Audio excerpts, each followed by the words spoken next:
بسم اللہ الرحمن الرحیم الحمد للہ رب العالمین والعاقبۃ للمتقین والجنۃ للمطیعین والنار للعاصین والصلاۃ والسلام علی اشرف الانبیاء والمرسلین مولانا وسیدنا بالقاسم محمد واہل بیتہ الطیبین الطاہرین المعصومین المظلومین ولعنۃ اللہ علی اعدائہم وقتلتہم وغاصبی حقوقہم ومنکری فضائلہم من یومنا ھذا الی یوم الدین اما بعد فقد قال اللہ تبارک وتعالی فی کتابہ المبین وهو اصدق الصادقین وقولہ الحق بسم اللہ الرحمن الرحیم هو الذی بعث فی الامیین رسولا منہم یتلو علیہم آیاتہ ویزکیہم ویعلمہم الکتاب والحکمہ وَإِن كَانُوا مِن قَبْلُ لَفِي ضَلَالٍ مُّبِينٍ صلوات پڑھیے محمد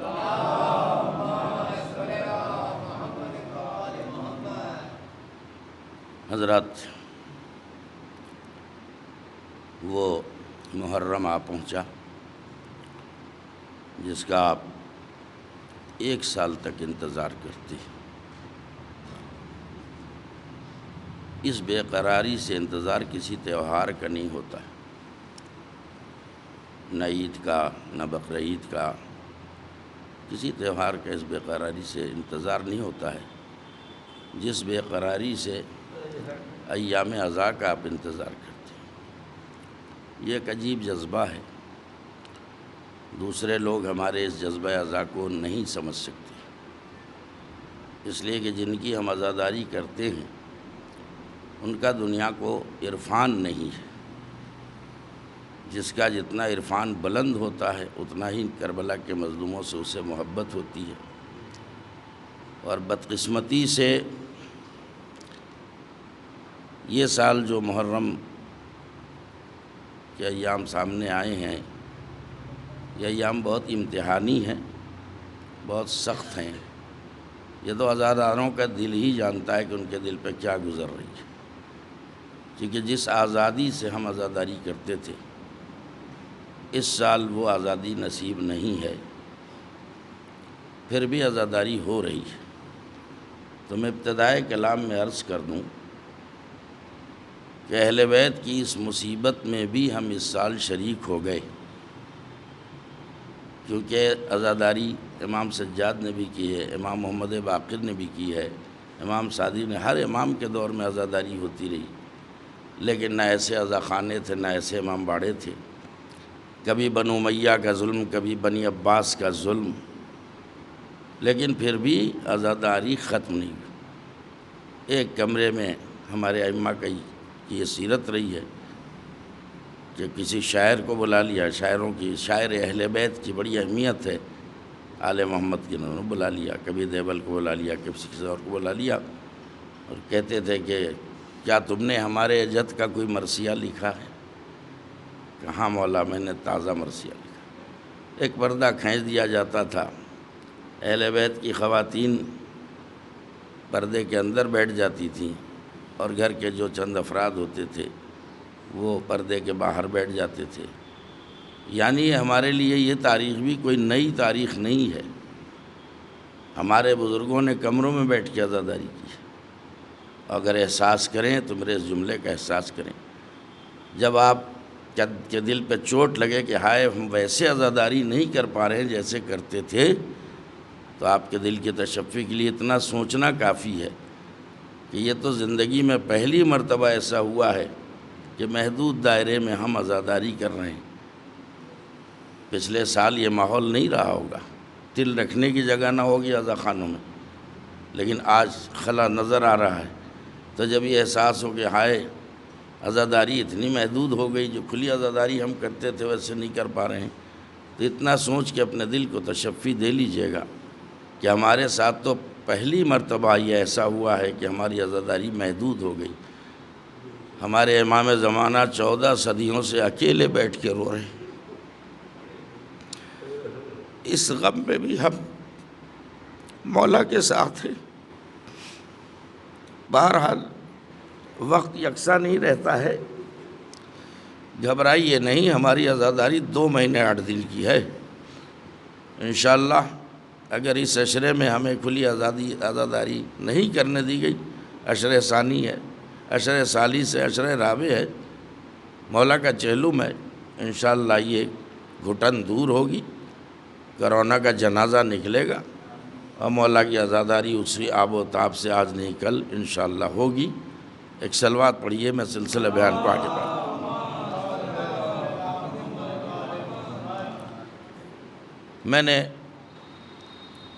میں چاہتا تھا کوئی اور بھی آیت پڑھ سکتا تھا، لیکن چونکہ آج جمعے کا دن ہے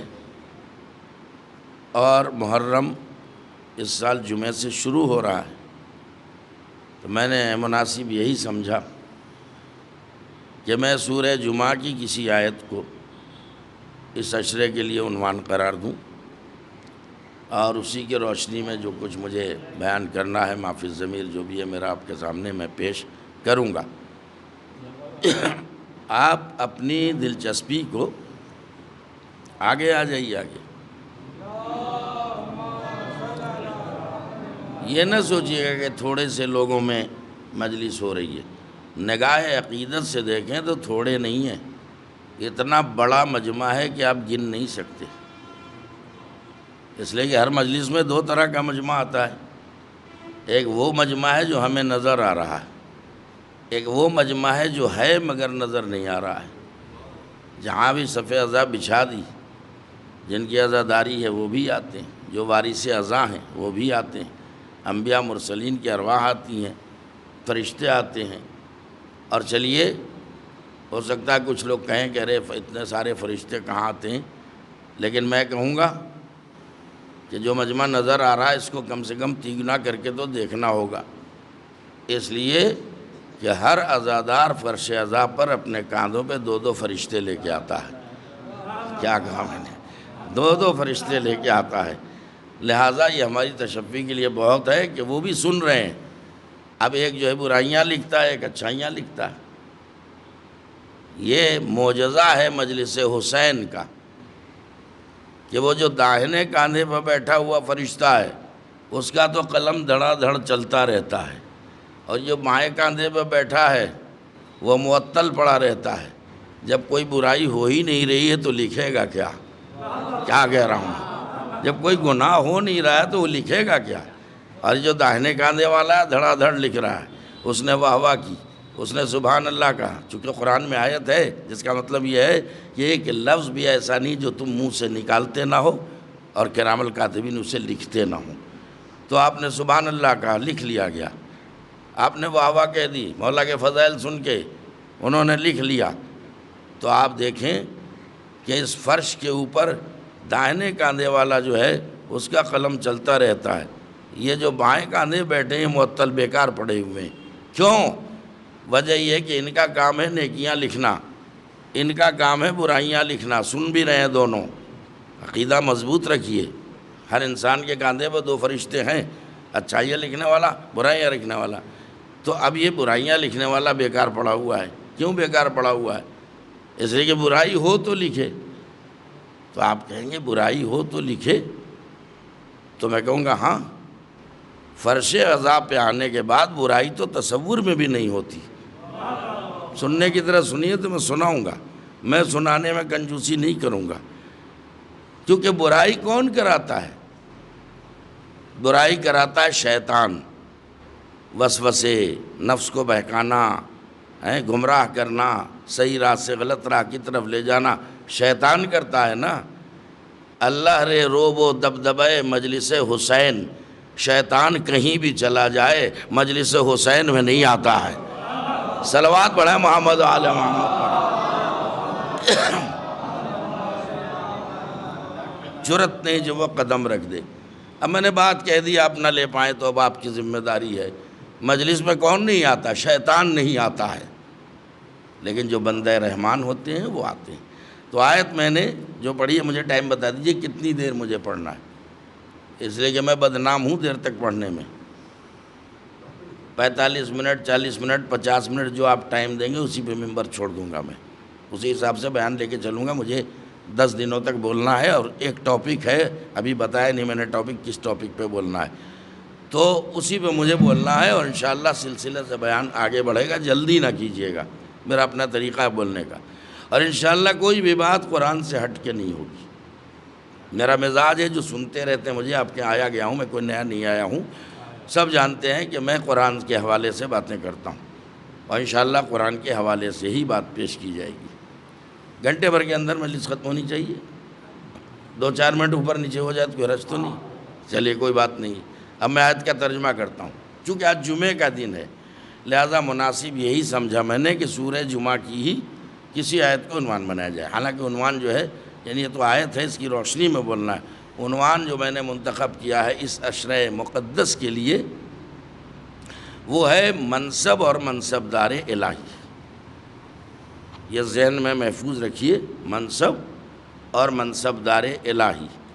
چھوٹے بھائیوں کو بتا دوں، منصب یعنی عہدہ، ٹھیک ہے، عہدے کو منصب کہا جاتا ہے عربی زبان میں، تو منصب اور منصبدار الہی۔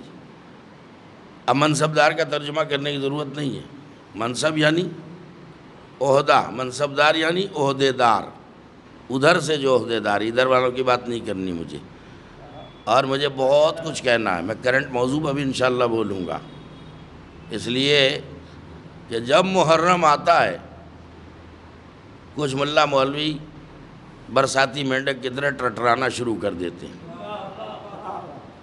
آئیں بائیں شائیں الٹی سیدھی غیر منطقی غیر عاقلانہ گفتگو، اور وہ ٹارگٹ کرتے ہیں عزاداری کو۔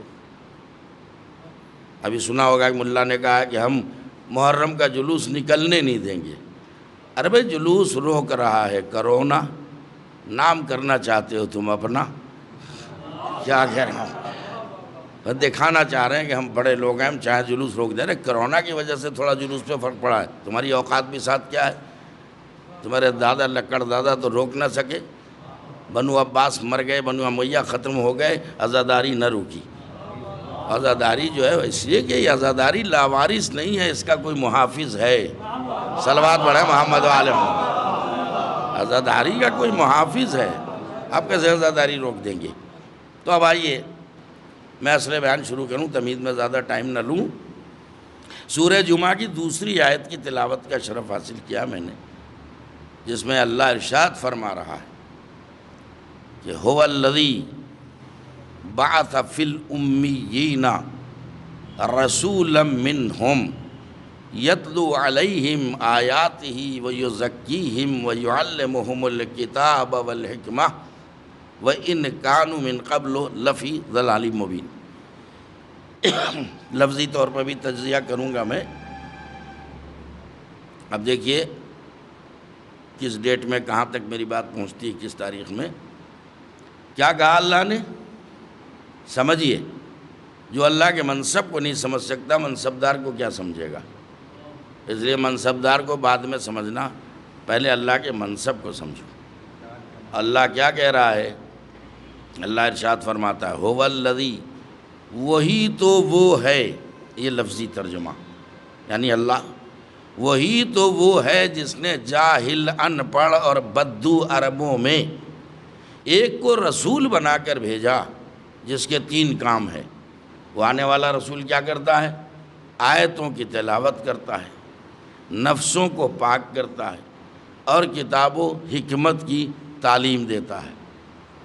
وَإِنْ كَانُوا مِنْ قَبْلُ لَفِي ضَلَالٍ مُبِينٍ، درا حال ہے کہ اس سے قبل عرب کا سارا معاشرہ کھلی ہوئی ضلالت اور گمراہی میں مبتلا تھا۔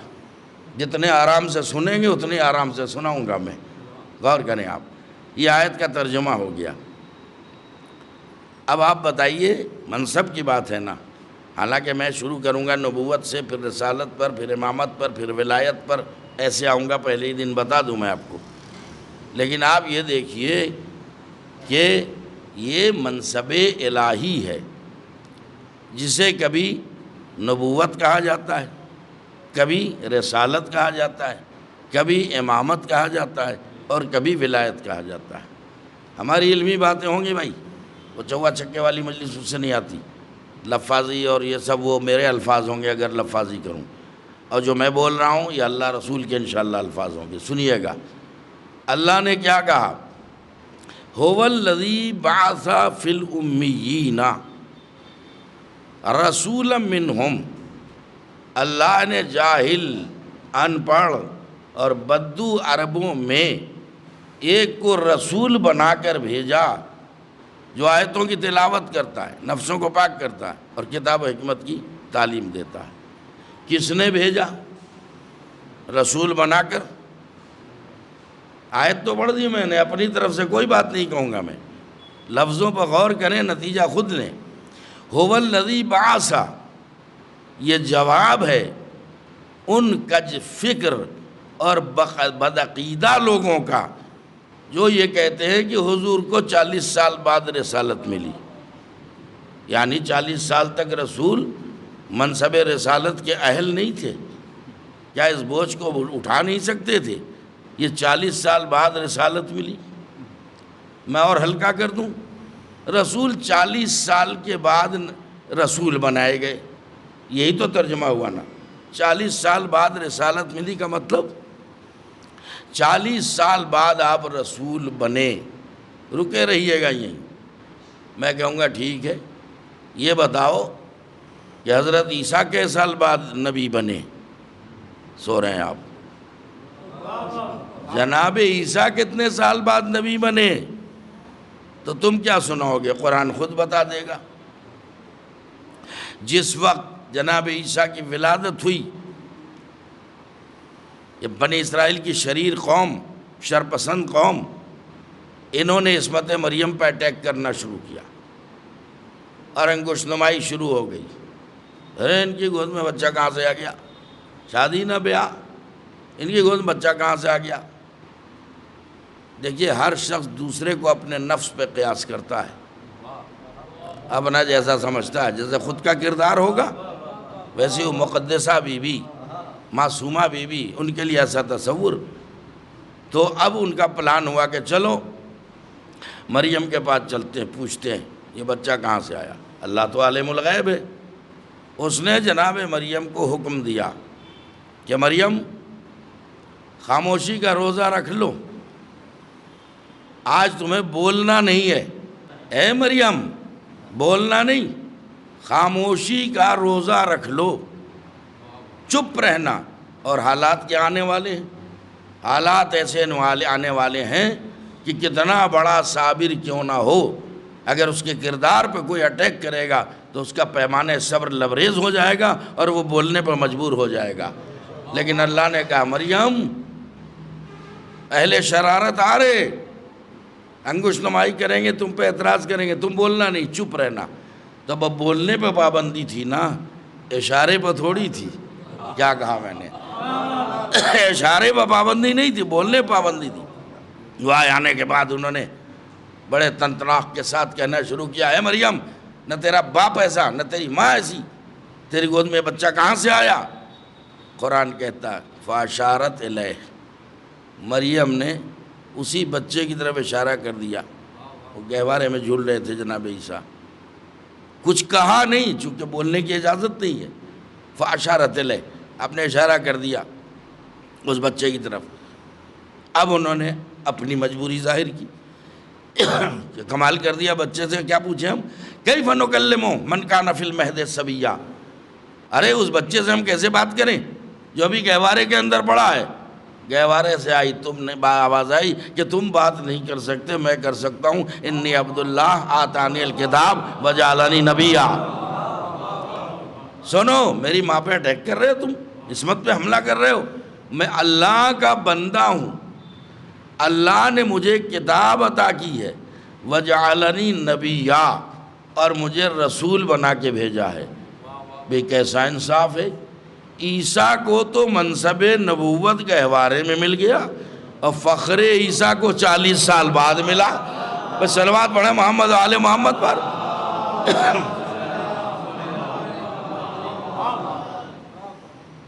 عقلیں خراب ہو گئی ہیں لوگوں کی، 40 سال بعد، 40 سال بعد۔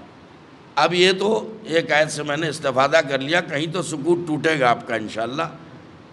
دیکھیے، یہ محرم کی مجلس ہے، عام دنوں کی نہیں ہے۔ محرم کو محرم تیرے منائیے گا، یہی تو مصیبت ہے، یہی تو عالمیہ ہے۔ کہ سب کی طرف سے دفاع ہم کرتے ہیں۔ اللہ میاں کی ٹانگ جہنم میں آپ لے جاتے ہیں، دفاع ہم کرتے ہیں۔ کیا کہہ رہا ہوں؟ ارے آپ ہیں نہیں میرے ساتھ، خدا کی ٹانگ کو جہنم میں تم لے جاتے ہو، دفاع ہم کرتے ہیں۔ رسول کی رسالت پہ شک تم کرتے ہو، دفاع ہم کرتے ہیں۔ ائمہ معصومین کے اوپر اٹیک تم کرتے ہو اور دفاع ہم کرتے ہیں۔ توحید کے پڑاخچے تم اڑاتے ہو، دفاع ہم کرتے ہیں۔ تو توحید کا دفاع ہم کریں، نبوت کا دفاع ہم کریں، رسالت کا دفاع ہم کریں، اسلام کا دفاع ہم کریں، اور ہم ہی کافر ہیں۔ صلوات پڑھو محمد و آل محمد پر۔ ہم ہی کافر ہیں۔ آج بھی پاکستان کی دیواروں پر لکھا ہوا ہے کافر کافر، شیعہ کافر۔ کسی نے بڑا اچھا نکتہ نکالا اس میں، عبارت پڑھیے، یہاں تو نہیں الحمدللہ نہ ہو، وہ وہاں کے پاکستان کے ایک ملا نے تو کہہ دیا محرم کا جلوس نکلنے نہیں دیں گے۔ ہندوستان کے کسی ہندو نے نہیں کہا کہ ہم محرم کا جلوس نہیں نکلنے دیں گے۔ یہ پیغام پہنچائیے جو میں بول رہا ہوں۔ ہمارا ہندوستان بہت اچھا ہے، بہت اچھا ہے۔ یہ جو کچھ پابندی ہے وہ جانوں کی حفاظت کے لیے ہے، اس لیے اس کو بہت زیادہ موضوع نہیں بنانا چاہیے۔ تو اب وہ کیا کافر کافر، شیعہ کافر۔ ارے بھائی کیوں کافر؟ غور کریں آپ۔ اب وہ ترتیب جو ہے کافر کافر شیعہ کافر، تو اللہ نے اس قوم کو ذہانت عطا کی ہے۔ ان کا بالکل بالکل صحیح لکھا، ہم تائید کرتے ہیں آپ کے، 3 کافر 1 شیعہ۔ صلوات پڑھیں محمد و آل محمد پر، صلوات پڑھیں محمد و آل محمد پر۔ ایک حیدری صلوات بھیجے محمد و آل محمد پر۔ آجا بنا رکھا ہے، جس کا جوتا اسی کے سر۔ تو یہ حالات ہیں۔ ارے اپنی خبر لو، اپنے عقیدوں کی اصلاح کرو۔ ہم محتاج اصلاح نہیں ہیں، ہمیں اللہ نے ایسے رہبر دیے، ایسے رہنما دیے، ایسے معصوم ائمہ دیے جن کی مثال و نظیر صفحہ کائنات پہ نہیں ملتی۔ اور سب سے بڑی نعمت یہ مجلس حسین ہے۔ آپ کو جو کچھ ملتا ہے یہیں سے تو ملتا ہے۔ تو میرے دوستو اور عزیزو، اب پھر آیت پہ آتا ہوں میں۔ هو الذی بعث، اس آیت کی روشنی میں، اس آیت کے پہلے ہی لفظ کی روشنی میں یہ طے کریں کہ نبی کو اللہ نے 40 سال بعد رسالت دی۔ خدا کرے سب سمجھیں۔ اور اس سے پہلے ایک بات اور کہہ دوں، یہ عجب حسن اتفاق ہے۔ اللہ کا کوئی بھی منصب ہو، اس منصب کی نسبت اللہ نے صرف اپنی طرف دی ہے۔ یہ باتیں سب آئیں گی انشاءاللہ، اجمالاً کہہ رہا ہوں، تفصیلات اس کی آئیں گی۔ کوئی بھی منصب ہے، آئیے قرآن اٹھائیے اور دیکھیے، بات آئی رسالت کی تو اللہ نے کہا هو الذی بعث، هو الذی بعث فی الامین رسولا منہم۔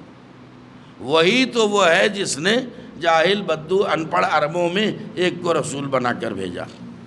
ٹھیک ہے، کس نے رسول بنا کر بھیجا؟ تو رسول بنانا کس کا کام ہے؟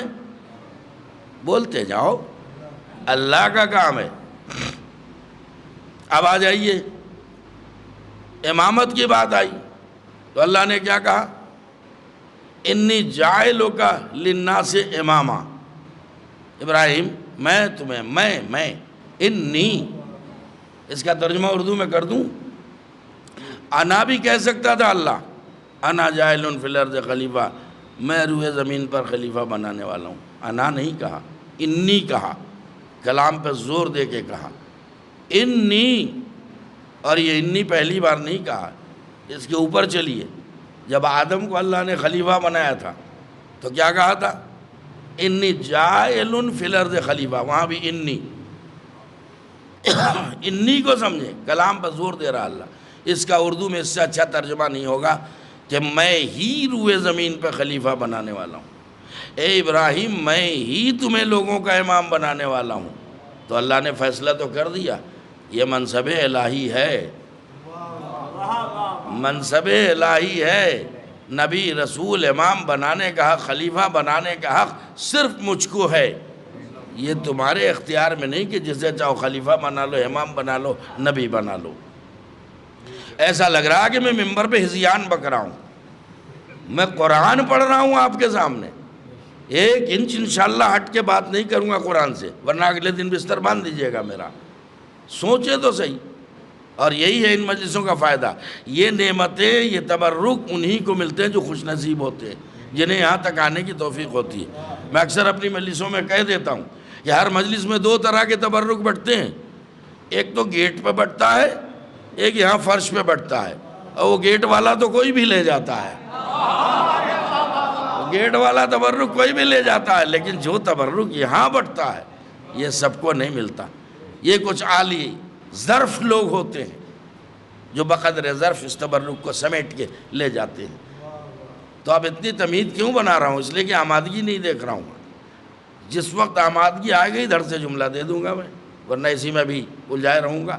تو ابھی ایک چیز کا احساس دلایا، یہ منصب الہی ہے، چاہے منصب خلافت ہو، منصب رسالت ہو، منصب نبوت ہو، منصب امامت ہو، کسی اور کو پاور نہیں ہے کہ جسے چاہو نبی ولی، جسے چاہو امام رسول بنا لو، نہیں، یہ ہمارا منصب ہے، ہم جسے چاہیں گے بنائیں گے۔ اب رکے رہے ہیں آپ، تو اب اللہ اس میں کیا کہہ رہا؟ هو الذی بعث، وہ بات ذہن میں رکھیے، رسول 40 سال کے بعد رسول بنے، جیسے ہم جیسے مولوی 15-16 سال مدرسوں میں زندگی گزار کے جب کہیں مولوی عالم کی ڈگری ملتی ہے، ایسا رسول کو سمجھ رکھا ہے۔ کیا کہا میں نے؟ کہ وہ آئیں گے، ابھی پڑھیں گے، لکھیں گے اور ڈگریاں حاصل کریں گے تب رسالت ملے گی۔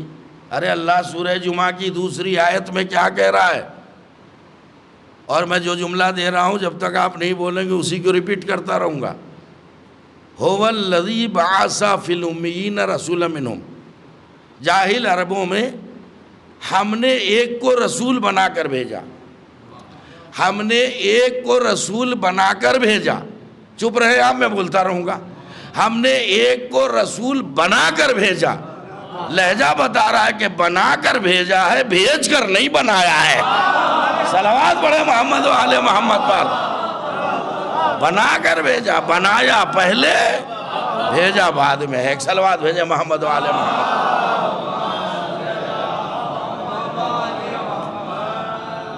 ہم نے ایک کو رسول بنا کر بھیجا ہے۔ اب ان کی سمجھدانی دیکھیے کہ لا وہ رسول انہی جاہلوں میں سے ایک جاہل تھے۔ یہ جواب آپ کو کسی کالج یونیورسٹی میں نہیں ملے گا، یہ صرف ادارے حسینی میں جواب ملے گا۔ اور اتنے غنی ہو جاؤ کہ جب تم بولو تو اچھوں کی بکیتی بند ہو جائے، اس لیے کہ قرآن کے سامنے اگر کوئی فالتو بکواس کرے گا تو اسی وقت دائرہ اسلام سے خارج ہو جائے گا۔ چلیں دیکھیے هو الذی بعث فی الامیین، اللہ نے جاہلوں میں ایک رسول بنا کر بھیجا، اور وہ رسول انہی میں سے تھا، انہی میں سے تھا۔ چلیے آرام سے سنیے، کوئی بات نہیں، انہی میں سے تھا۔ اب انہی کا ترجمہ انہوں نے کیا کیا کہ انہی میں سے تھا، انہی میں سے تھا، یعنی رسول جو تھے وہ انہی جاہلوں میں سے، الیاذ باللہ خاکم بدین، انہی جاہلوں میں سے ایک جاہل تھے۔ اللہ نے رسول بنا کے کسے بھیج دیا؟ ایک جاہل آدمی کو، جاہل آدمی کو۔ سنیے گا، اب ایک ہوتا منطوق، ایک اس کا مفہوم۔ مفہوم سمجھیں، منطوق میری ذمہ داری، مفہوم سمجھنا آپ کی ذمہ داری۔ اللہ کیا کہہ رہا؟ فی استعمال ہوتا، فی، یہ فی عربی میں استعمال ہوتا ہے ظرف کے لیے۔ الماء، توجہ فرمائیں، پانی، مثال کے طور پر پانی کی مثال دے رہا ہوں میں، پانی پیالے میں یا گلاس میں کہہ لیجیے، چائے کپ میں، تو چائے کیا ہے؟ توجہ دیں، چائے کیا ہے؟ مظروف ہے، اور پیالی کیا ہے؟ ظرف ہے۔ سناٹا ہو گیا، 2.5 گھنٹے سے کم میں ختم نہیں کروں گا ایسے بیٹھے آپ تو، یہ بھی میرے اندر بیماری ہے۔ پانی گلاس میں، غور کریں، گلاس میں پانی، گلاس میں کو سمجھیں، میں گلاس میں. آپ آئے میرے پاس، مول صاحب چائے وائے پی لی؟ جی ہاں پی لی. تو یہ الگ بات ہے کہ ظرف بول کے کبھی مظروف بھی مراد لیتے ہیں، یہ بیان بھی کبھی اگر موقع ہوا تو آیا تو بتا دوں گا. ظرف بول کے مظروف کو مراد لیتے ہیں. ظرف کسے کہتے ہیں، مظروف کسے کہتے ہیں؟ ہم نے چائے پی لی مول صاحب؟ ہم نے کہا کئے کپ پی لی؟ میں نے 2 کپ پی گیا. پی ہے چائے، کہہ رہا ہوں کپ پی گیا. تو کپ ہے ظرف اور چائے ہے مظروف.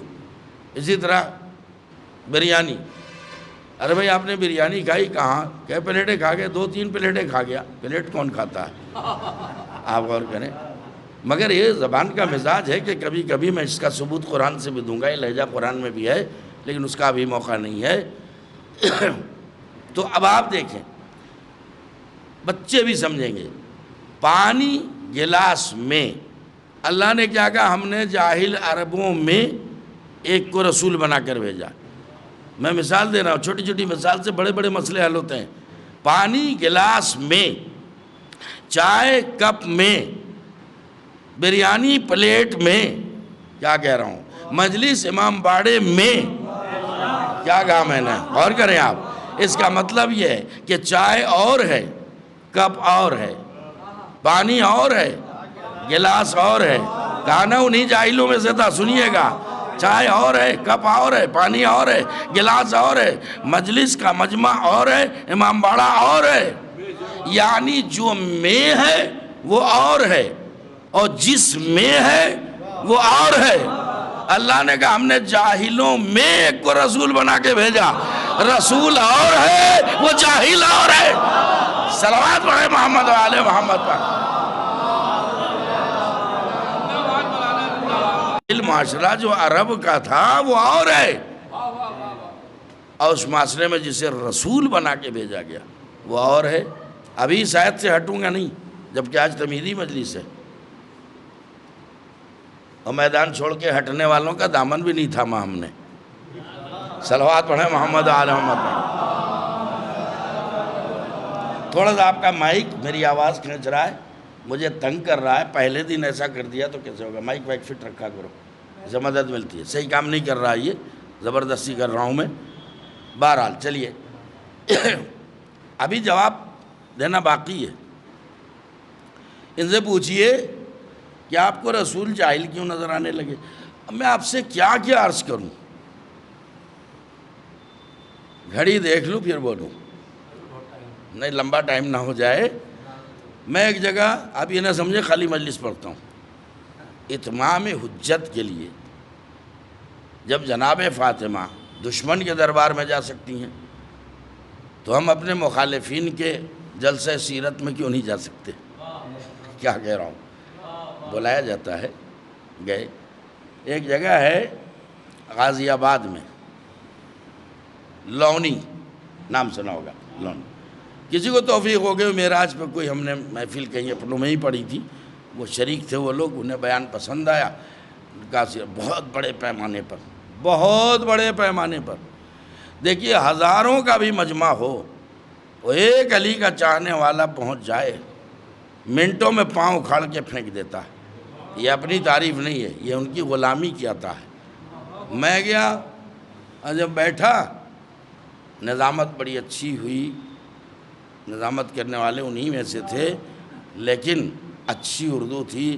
اور میرا تعارف انہوں نے بڑے اچھے انداز میں کرایا، بڑے عزت احترام سے نام لیا. اپنی میں تعریف نہیں کر رہا ہوں، میں آپ کو سنا رہا ہوں.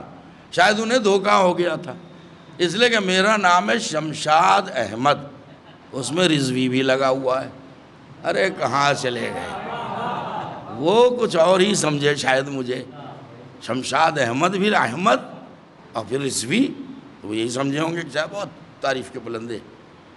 اور جب میں بیٹھا، خطبہ ابھی پڑھ ہی رہا تھا، سیرت پہ بولنا تھا، سیرت النبی پہ، اسی کا وعدہ لیا تھا. ایک پرچی آ گئی، حضور آپ سے گزارش ہے کہ آپ علم کے موضوع پر روشنی ڈالیں. پرچی آ گئی، وہ پڑھ کے میں مسکرانے لگا. خطبہ ختم کیا، میں نے کہا بھائی ایک فرمائش آ گئی ہے. کہ آپ علم کے موضوع پر روشنی ڈالیں۔ میری عقل فیصلہ نہیں کر رہی کہ اب میں کیا کروں۔ جلسہ ہے سیرت النبی کا، فرمائش ہے کہ علم پہ روشنی ڈالیے۔ مجھ سے آپ نے وعدہ لیا تھا کہ سیرت کا جلسہ پڑھنا ہے، تو میں تو حضور کی سیرت پڑھنے آیا ہوں۔ آپ نے اس میں جو فرمائش کر دی اس موضوع کے بالکل یہ اپوزٹ میں ہے۔ اب مجمع سناٹے میں کیا کہہ رہے ہیں؟ میں علم پہ روشنی ڈالوں؟ آپ نے کہا کہ سیرت النبی کا جلسہ ہے، اس میں آپ کو تقریر کرنی ہے، میں آ گیا۔ اب آپ کہہ رہے ہیں کہ علم کے موضوع پہ بولیے۔ چلیے ٹھیک ہے، خیال خاطر احباب چاہیے، ہر دم انیس ٹھیس نہ لگ جائے آپ گنوں کی کو، تو میں آپ کی خواہش کا احترام کرتا ہوں، میں علم کے موضوع پہ بول دوں گا، لیکن میں آپ کو اس جلسے میں ایک پیغام دینا چاہتا ہوں کہ ہر مسلمان کا فریضہ ہے کہ حضور کی سنت و سیرت پہ عمل کرے۔ آپ کہہ رہے علم کے موضوع پر روشنی ڈالیے، میں کہتا ہوں سیرت کا جلسہ ہے، سیرت سنو، اس پہ عمل کرو۔ سو گئے کیا؟ میں نے قیامت مچا دی آپ کی دعا سے۔ اب مجمع سن رہے ہیں، کہنا کیا چاہتے ہیں؟ میں نے سنیے، سیرت النبی کا جلسہ ہے نا، تو یہ فرمائش کیوں کر رہے ہیں کہ علم کے موضوع پر روشنی ڈالو؟ نبی تو پڑھے لکھے تھے نہیں، تو میں تو یہی کہوں گا تم سب جاہل رہو تاکہ نبی کی سیرت پہ عمل ہو جائے۔ صلوات پڑھے محمد و آل محمد پر۔ ان پڑھ رہو، جاہل رہو، حضور کی سنت پہ سیرت پہ عمل ہو جائے گا۔ کان کھڑے ہو گئے۔ اب وہاں اپنے بھی تھے، انہوں نے تو چھت سے ہاتھ ملا دیے، محاورہ ہے یہ، وہ آفت مچا دی، سناٹا۔ میں نے کہا سنیے، اور اسٹیج جو ہے یہ میں کوئی قصہ کہانی نہیں سنا رہا ہوں، اس پلر سے لے کے وہاں تک تو اس کی چوڑائی تھی اور لمبائی اس سے کچھ زیادہ تھی، زری تک وہاں تک سارے وہی بھرے ہوئے تھے، انواع اقسام کے ڈریس، کسی کی ایسی ٹوپی، کسی کو اس میں کلی پھنا لٹک رہا ہے، کسی کچھ عجیب عجیب ڈریس۔ اور ہم دو آدمی تھے، مولانا رئیس احمد جارچوی اور ایک میں، یعنی انہوں نے ہر فرقے سے لیا تھا، شیعہ فرقے سے 2 کو لیا تھا۔ رئیس صاحب کی تقریر ہو چکی تھی جب میں پہنچا ہوں، اور جاتے ہی میرا نمبر آ گیا۔ تو اب سنیں، یہ بتانا ضروری ہے۔ میں نے کہا اسٹیج آپ کے علماء سے بھرا پڑا ہے، میں نے کچھ غلط کہہ دیا کیا؟ اسے کہتے ہیں دکھتی نس پہ ہاتھ رکھنا۔ میں نے کہا ایسا ہے، مجمع سے میں نے کہا، تا حد نظر مجمع تھا جوگی پورے جیسا، بڑا پروگرام تھا۔ میں نے علماء بیٹھے ہوئے، ان سے پوچھئے علامہ فخر الدین رازی نے اپنی کتاب تفسیر کبیر میں حضور کو جاہل لکھا یا نہیں؟ اسی آیت سے انہوں نے نتیجہ نکالا، منفی نتیجہ، غلط نتیجہ، اور نکال کے لکھ دیا حضور پڑھے لکھے نہیں تھے، جاہل تھے، بے سواد تھے۔ لکھا یا نہیں؟ یقین کیجئے سانپ سونگ گیا کہ اگر یہ کہتے ہیں کہ نہیں ایسا نہیں لکھا تو لاؤ لائبریری سے کتاب میں ابھی دکھاتا ہوں لکھا یا نہیں لکھا۔ اور اگر انہوں نے لکھا ہے علامہ فخر الدین رازی نے، پھر جب تک چپ رہیں گے یہی بولوں گا، علامہ فخر الدین رازی نے لکھا کہ نبی پڑھے لکھے نہیں تھے، جاہل تھے، تو ماتم کا مقام ہے۔ کیا کہا میں نے؟ ارے جس نے کلمہ نبی کا پڑھ لیا وہ تو علامہ ہو گیا، اور جس کا کلمہ پڑھا وہ جاہل تھا۔ صلوات پڑھے محمد و آل محمد پر۔ کلمہ پڑھنے والا علامہ ہو گیا اور کلمہ پڑھانے والا جاہل تھا، کوئی جواب نہ دے سکا۔ اور جب میں اترا ہوں، میں نے رئیس صاحب کو کوہنی ماری کہ چلو، کہ چلیں، میں نے کہا ہو گیا کام، اب کیا ہے، چلو۔ ہم دونوں اٹھے۔ آپ یقین کریں، آپ اگر اہل بیت کی خدمت، محمد آل محمد خدمت مخلصانہ کریں گے، دل کی گہرائی سے کریں گے، تو تائید ادھر سے ہوگی۔ یہ سب فقرے میرے زبان سے جو نکلے، اس میں ہمارا کوئی ذاتی کمال نہیں ہے۔ اب آپ سب بولیں گے جو نہ بولنے کی قسم کھا کے آئے۔ ہمارے آپ کے چھٹے امام نے فرمایا کہ اے میرے چاہنے والوں، صلی اللہ محمد و علیہ وسلم، امام صادق السلام نے فرمایا کہ اے میرے چاہنے والوں، جب تم ہم اہل بیت کی حمایت میں بولتے ہو تو زبان تمہاری چلتی ہے، دماغ ہمارا کام کرتا ہے۔ صلوات پڑھے محمد و آل محمد پر، ادھر سے مدد ہوتی۔ میں آگے ہم تھے، پیچھے پیچھے مجمع تھا، پنڈال خالی، جلسہ ختم، ممبر سے کہہ رہا ہوں عزا خانے کی قسم، ایک آدمی بیٹھنے کو تیار نہیں، جبکہ ان کی سب کی تقریریں باقی تھیں۔ لوگ سمجھ گئے کہ اب اس کے بعد کیا گنجائش رہی۔ اب ہم جا رہے ہیں لیکن مائک لگا ہوا تو آواز آ رہی ہے، دیکھیے ایسا نہ کیجئے، یہ تو کوئی انصاف نہیں ہے، ان لوگوں کو سنا، ہمیں نہیں سن رہے آپ، یہ تو بڑی ناانصافی ہے۔ اور بکتے بکتے ہزیان بکنے پہ ملا آ گیا، کہنے لگا دیکھیے یہ جو دونوں آئے تھے ان کی داڑھی میں کٹ لگا ہوا تھا، حضور نے کبھی ایسی داڑھی میں کٹ نہیں لگوایا، اور جو یہ ڈریس پہن کے آئے تھے ایسا تو حضور نے کبھی پہنا ہی نہیں، ان کا لباس بھی بدعت، ان کی داڑھی بھی بدعت۔ بکواس شروع کر دی۔ وہ جو بانی ہے جلسہ تھا، اس کا نام نفیس تھا، اس کو آ گیا غصہ، اس نے خلوص میں کیا تھا، برا اہل سنت سے تھا، اسے غصہ آیا، اس نے مائک پکڑ لیا، کہا پورے اسٹیج پہ دو ہی صورتیں تو نورانی تھی ملا۔ یہ اپنی تعریف نہیں کر رہا ہوں، نقل قول کر رہا ہوں، دو ہی صورتیں نورانی تھی۔ جو زیادہ بکواس کر رہا اسٹیج سے نیچے اتر، پروگرام ختم ہو گیا۔ آج پتہ چلا تم نے دھوکے میں رکھ رکھا ہے، ہمارے رسول کو جاہل مانتے ہو تم لوگ، ہمیں نہیں معلوم تھا کہ تم اتنے بد عقیدہ لوگ ہو، تو ہمارے لیے تو یہی اچھے ہیں، کتنا اچھا عقیدہ ہے۔ پورا علم پہ روشنی ڈالی میں نے، علم رسول پہ میں نے گفتگو کی، تو پورا جلسہ اکھڑ گیا، ختم ہو گیا، بالکل پورا مجمع، بیٹھا ہی نہیں کوئی بیٹھا ہی نہیں۔ پھر ایک آواز آئی پنڈال والے کی، ارے کاہے کو چیخ رہے ہو، اب جاؤ کام ختم ہوا، ہمیں بھی حساب کتاب کرنا، پنڈال اتاروں میں، جب کوئی بیٹھنے کو تیار نہیں ہے، جلسہ ہو گیا، جو کہنا تو کہہ گئے۔ ایک آواز کان میں آئی، کہہ رہے ملا پھٹر پھٹر کیے چلا جا رہا ہے، جب مولانا شمشاد احمد نے چیلنج دیا، جب تو تجھے سانپ سونگھ گیا تھا، اور جب وہ چلے گئے تو بکواس شروع کر دی، صلوات پڑھے محمد آل محمد پر۔ تو کبھی احساس کمتری کے شکار نہ ہونا، حوصلہ ہمیشہ بلند رکھنا، تم کمزور نہیں ہو، تمہارے پہ اتنے ذخیرے ہیں بولنے کے لیے، اتنی کتابیں ہیں کہ عمر گزر جائے لیکن مطالعے کا حق ادا نہیں ہوگا۔ تو اب کتنا ٹائم ہو گیا بھائی؟ نہیں، میں تھوڑا اسی آیت سے، اب چونکہ یہی میرا مزاج ہے، ایک لفظ کے پیچھے پڑ جاتا ہوں۔ جاہل کہا انہوں نے، ٹھیک ہے، جب جاہل کہہ دیا تو اسی آیت سے میں جواب دیتا ہوں، رکے رہیے گا۔ بھائی رسول کو جاہل کیوں کہا؟ کہہ رہے وہ اصل میں یہاں کسی کالج اسکول میں پڑھے لکھے نہیں، بیٹھ کے کسی استاد کے سامنے زانوِ ادب طے نہیں کیا۔ سنیے گا، کسی استاد کے سامنے زانوِ ادب طے نہیں کیا، کس نے؟ حضور نے، حضور صلی اللہ علیہ وسلم۔ یہ صلی اللہ علیہ وسلم کیا ہوتا ہے بھائی صلی اللہ علیہ وآلہ وسلم تو کہو، صلی اللہ علیہ وسلم، صلی اللہ علیہ وسلم، یہ تو لینگویج ہے، یہ زبان ہے، یہ نہ صحت الفاظی صحیح نہ کچھ، بولے چلے جا رہے۔ کہ وہ اصل میں یہاں پڑھا لکھا نہیں تھا، یہاں انہوں نے علم حاصل نہیں کیا کسی اسکول میں، کالج میں، کسی استاد کے سامنے وہ زانو ادب طے کے بیٹھے نہیں، طے کر کے پڑھنے کے لیے۔ تب کیا کروں، میں مجبور ہوں، چھوٹی سی مثال، بڑا سا مسئلہ حل ہو جائے گا۔ نوریو سرائے میں آیا میں، 3 سال سے کوشش ہو رہی تھی، اس سال میں ہاتھ آ گیا، وہ لاک ڈاؤن کا، کرونا کا احسان کہہ لیجئے، میرا تو وعدہ تھا کہیں کا، اور یہ تو میں نے ویسے ہی کہہ دیا۔ سچی بات یہ ہے کہ مولا اپنے ذاکر کو جس سال جس ممبر پہ پڑھوانا چاہتے ہیں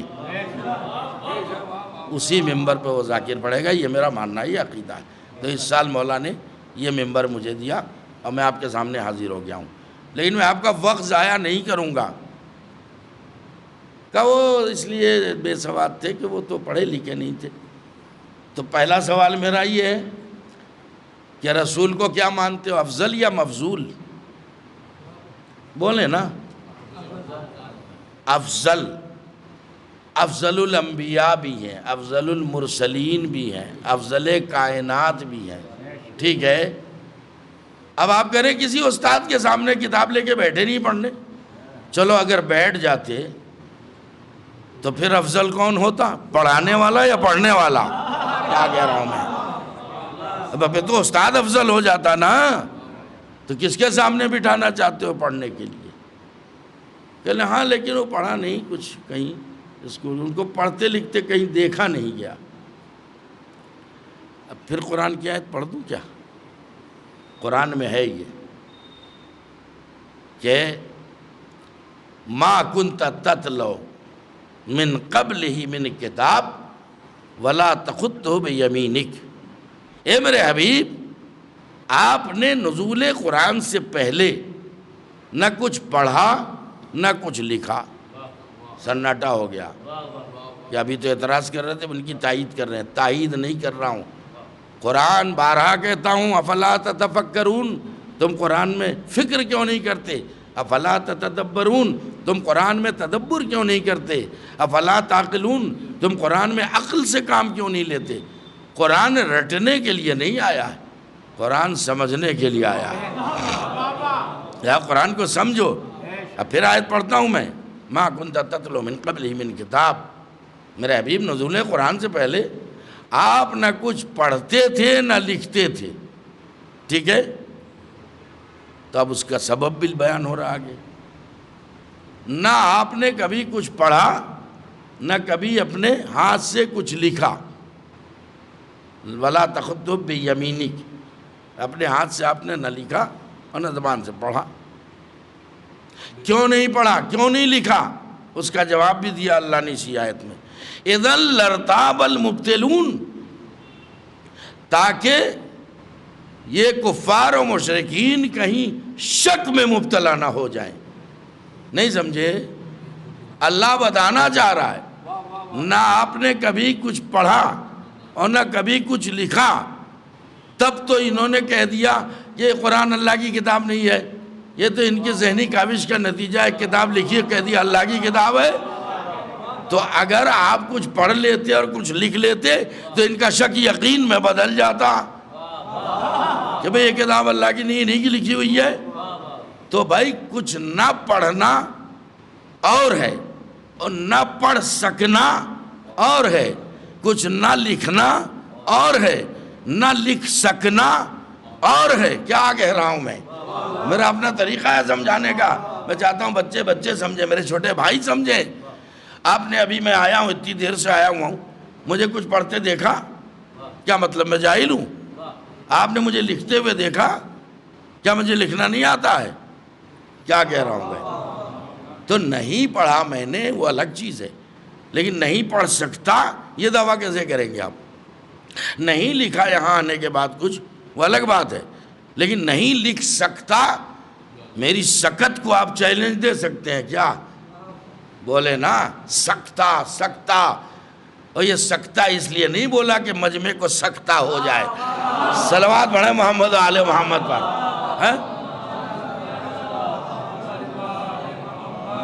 اب فرض کیجئے، اب وہ کہوں جو سب سمجھیں، چونکہ مزاج معلوم مجھے سطحی بات کے زیادہ لوگ آدھی ہیں، تو چلیے سطحیات پہ آ جاتا ہوں تھوڑا تاکہ جلدی سے سمجھ میں آ جائے، تو بات کو سمیٹ دوں گا یہیں۔ میں آیا نوریہ سرائے مجلس پڑھنے، 2-4 لوگ یہاں سے اٹھ کے سرسی گئے مثلا، ارے تم نہیں تھے مجلس میں، وہ ہمارے یہاں ایک مولانا آئے ہیں،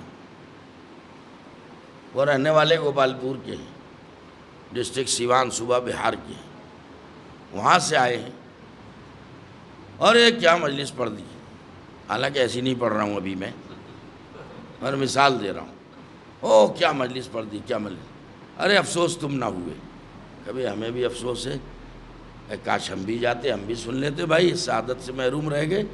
کہ لیں ایک اور بات سنو بھائی، بہت اچھی تقریر کی، کیا آیتیں سنائی، کیا تفسیریں بیان کی، کیا ان کا انداز خطابت ہے، کیا علمی باتیں بیان کی، کہہ رہے بولنا آگے کو کیا کہہ رہا ہے، کہ مگر ہیں نیرے جاہل۔ تھک گئے آپ، ابھی آج پہلی محرم ہے، اتنی جلدی نہ تھکو، ہیں نیرے جاہل، ہیں نیرے جاہل، کیا بیوقوفی کی باتیں کر رہے ہو؟ ابھی کہہ رہے ہو آیتیں بھی سناتے ہیں، حدیثیں بھی سناتے ہیں، علمی باتیں کرتے ہیں، منطقی گفتگو کرتے ہیں، اور کہہ رہے ہو جاہل ہیں تو علمی باتیں کیسے بیان کر رہے ہیں؟ جاہل ہیں، آیتیں کیسے پڑھ رہے ہیں؟ جاہل ہیں، قرآن کیسے سنا رہے ہیں؟ کہ لے سنو تو دلیل ہے ہمارے پاس، ان کے جاہل ہونے پر دلیل ہے۔ کہو دلیل کیا ہے؟ کہ اصل میں نوریو سرائے کے کسی اسکول میں، کالج میں، کسی مدرسے میں، مکتب میں انہیں پڑھتے لکھتے نہیں دیکھا گیا۔ کہ بیوقوف یہ تو بتا وہ آئے کہاں سے ہیں؟ اب میں تو دلی رہ رہا ہوں، خیر اب فرض کیجیے آپ نے گوپال پور گاؤں سے میرے کو بلایا ہے، کہ وہ وہاں کے ہیں، گوپال پور کے ہیں، وہاں سے آئے ہیں، کہا ہے مک بیوقوف، بولنے سے پہلے یہ نہ سوچا وہ رہنے والے گوپال پور کے ہیں، تو 1 گھنٹے کو یہاں مجلس پڑھنے آئے تو یہاں کے کالج اسکول میں تعلیم حاصل کریں گے؟ ارے اگر ان کے علم کو دیکھنا ہے تو ان کے گاؤں میں جا، ان کے وطن میں جا، وہاں کے اسکول میں، کالج میں، مدرسے میں، مکتب میں معلوم کر کہ پڑھا لکھا یا نہیں سمجھے؟ اس گفتگو سے کم اتنا تو پتا چلا کہ جو جہاں کا ہوتا ہے وہی پڑھتا لکھتا ہے۔ صلوات پڑھے محمد آل محمد پر۔ تو میں یہی کہتا ہوں کہ خبردار علم محمد کو مکے اور مدینے کے مدرسوں میں نہ ڈھونڈنا، یہ رہنے والے یہاں کے نہیں ہیں، دنیا کے اسکول کالج میں ان کا علم تلاش نہ کرو، اگر ان کے علم کو دیکھنا ہے تو وہاں تلاش کرو، وہاں دیکھو جہاں کے یہ رہنے والے ہیں۔ ارے تو 63 برس کو یوں ہی آ گئے ہیں بس تبلیغ کے لیے، تو یہاں کے پڑھے لکھیں گے؟ ان کا علم کسبی نہیں ہے، ان کا علم لدنی ہے، انہوں نے ڈائریکٹ اللہ سے علم حاصل کیا ہے۔ آپ کہیں گے مولانا ہر بات کا ثبوت قرآن سے دیتے ہیں، ذرا اس کا بھی ثبوت دیجئے کہ اللہ میاں نے ان کو ڈائریکٹ پڑھایا ہے۔ اللہ آپ پر رحم کرے، رحمان پڑھ لیجئے۔ کیا کہہ رہا ہوں؟ کیا کہا اللہ نے رحمان میں؟ اللہ نے نبی کو ڈائریکٹ پڑھایا یا نہیں پڑھایا؟ سورہ رحمان پڑھیے، کیا کہہ رہا اللہ؟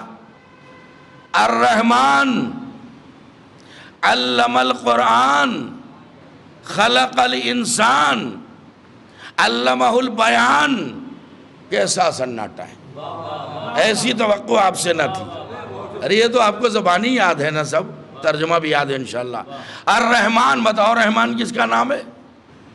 اللہ کا نام ہے نا، وہی رحمان ہے، رحیم ہے، قہار ہے، جبار ہے، ستار ہے، تو اب یہاں اللہ کا نام ہے نا۔ اللہ کیا کہہ رہا؟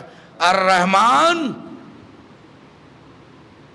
علم القرآن۔ ترتیب دیکھیں، رحمان نے قرآن پڑھایا، غور کریں، الرحمن علم القرآن، رحمان نے قرآن پڑھایا، خلق الانسان، پھر انسان کو خلق کیا۔ آپ بتائیے پہلے آپ خلق ہوئے یا پہلے علم حاصل کیا؟ ایسے نہیں ہوگی مجلس، پہلے آپ دنیا میں پیدا ہوئے یا پہلے علم حاصل کر لیا؟ اور اللہ یہاں کیا کہہ رہا ہے؟ اللہ نے قرآن پڑھایا پھر انسان کو پیدا کیا۔ تو لاؤ صفحہ کائنات پہ کوئی انسان دکھاؤ جس نے وہاں پڑھا پہلے ہو، یہاں پیدا بعد میں ہوا ہو۔ کیا یہ شرف سوائے رسول کے کسی اور کو حاصل ہو سکتا ہے؟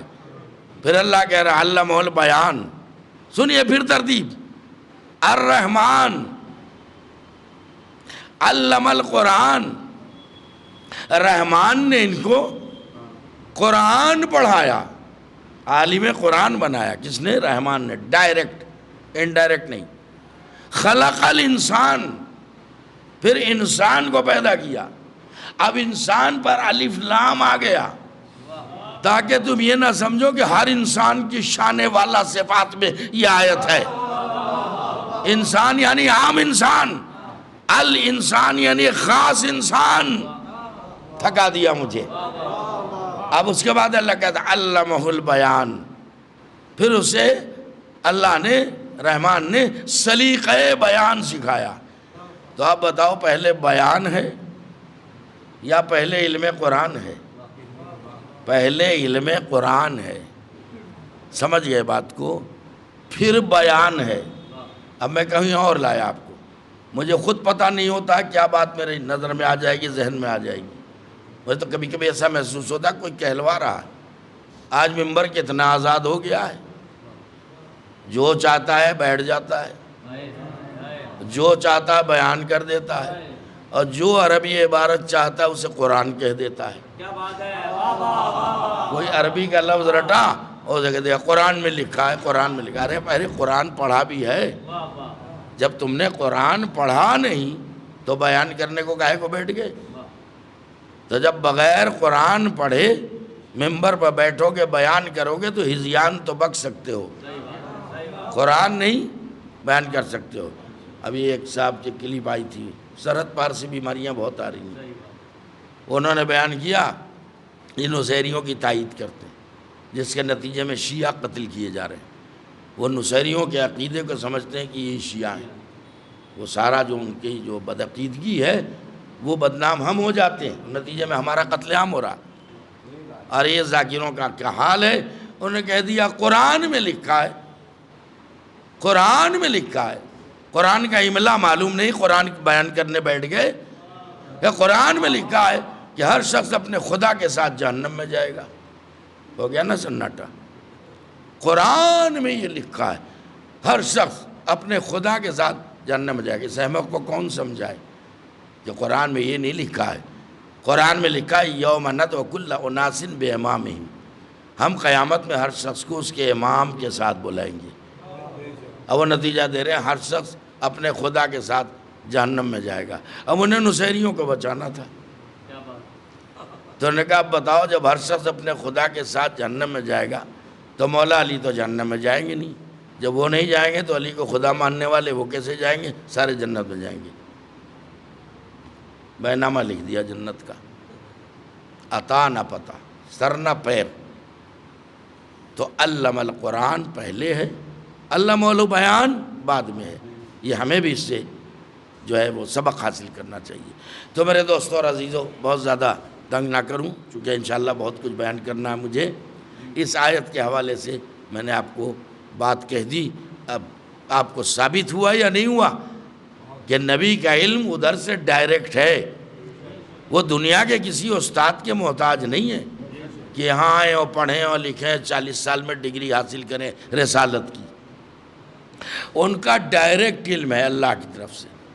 اب سنیے آخری بات، اب نبی کے پاس کتنا علم تھا؟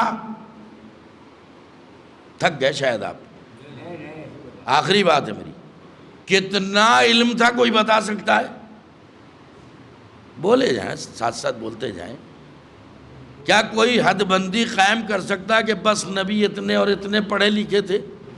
ارے چھوڑیے، نبی تو بہت بڑی بات، یہ شمشاد احمد ذرہ ناچیز، حقیر فقیر، سراپا تقصیر، اس ناچیز کے علم پر آپ حد بندی قائم نہیں کر سکتے کہ مولانا شمشاد احمد بس اور بس اتنا جانتے ہیں، بس اور بس اتنا علم ہے۔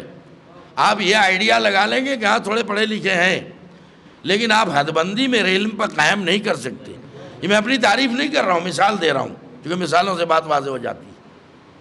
آپ حد بندی قائم نہیں کر سکتے، پورے مجمع سے کہہ رہا ہوں میں کہ بس یہ ہے جی اس سے 1 انچ آگے مولانا شمشاد نہیں جانتے، شمشاد احمد کا بھائی اتنا علم ہے۔ آپ یہ تو آئیڈیا لگا لیں گے کہ ہاں تھوڑا بہت پڑھے لکھے ہیں، لیکن یہ آپ میرے علم پہ حد بندی قائم نہیں کر سکتے کہ بس اور بس اتنے پڑھے لکھے ہیں۔ ہاں، اس کائنات میں صرف 2 ہی افراد ایسے ہیں جو میرے علم کا اندازہ لگا سکتے ہیں اور بتا سکتے ہیں کہ میں کتنا پڑھا لکھا ہوں۔ ایک وہ میرا شفیق استاد جس نے مجھے بچپن سے لے کے اب تک پڑھایا، اور ایک وہ میرا ساتھی اور کلاس فیلو جو کبھی مجھ سے کلاس سے الگ نہیں ہوا، شروع سے لے کے آخر تک میرا ہمدرس رہا۔ سو تو رہے آپ، شروع سے لے کے آخر تک میرا ہمدرس رہا۔ مسئلہ حل ہو گیا۔ علم محمد کا اندازہ بھی کائنات میں دو ہی افراد لگا سکتے ہیں، یا وہ خدا جس نے نبی کو پڑھایا، یا وہ علی مرتضیٰ جو شروع سے لے کر آخر تک ہمدرد سے محمد مصطفیٰ رہا۔ صلوات بڑھے محمد والے محمد۔ نہیں بتا سکتا۔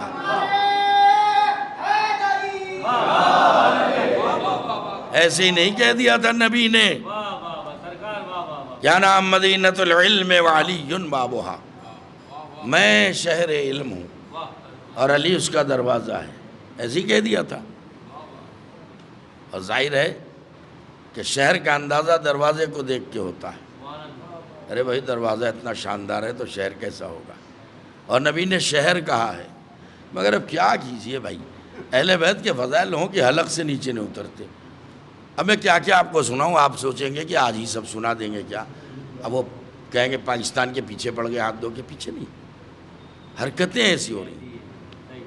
اس میں پیوند ضرور لگائیں گے۔ ایک نیا پیوند لگا ہے، معلوم ہے آپ؟ لگا نا؟ ایک ملا جی تھے، انہوں نے کہا یہ جو شیعہ بولتے ہیں پنجتن پاک، غلط بولتے ہیں، پنجتن لفظ نہیں ہے۔ میں نے بھائی اور کیا دیکھوں؟ پنجتن پنجتن نہیں، پنج تین پاک۔ ارے کیسے سن رہے ہیں مجلس؟ پنج تین پاک۔ ارے بھائی کاہے کے لیے لفظ کی ایسی کی تیسی کر رہے ہو؟ پنج یعنی پانچ، تن یعنی بدن، پنجتن پاک کہا جاتا ہے۔ اول تو پنجتن کوئی بولتا ہی نہیں، آپ کیا بولتے ہیں کیا؟ پنجتن پنجتن پاک، پنجتن پاک، تو تن ہوا موصوف اور پاک اس کی صفت، تو ایسی اس میں بھی بھیڑا دیا۔ نبی نے کہا انا مدینۃ العلم وعلی بابھا، اور فضائل اہل بیت چھپانے کی ترکیب دیکھیے، آپ کو خود محسوس ہو رہا ہے کہ میں ارادتاً نہیں بول رہا ہوں، یہ منبر کی عطا ہوتی ہے۔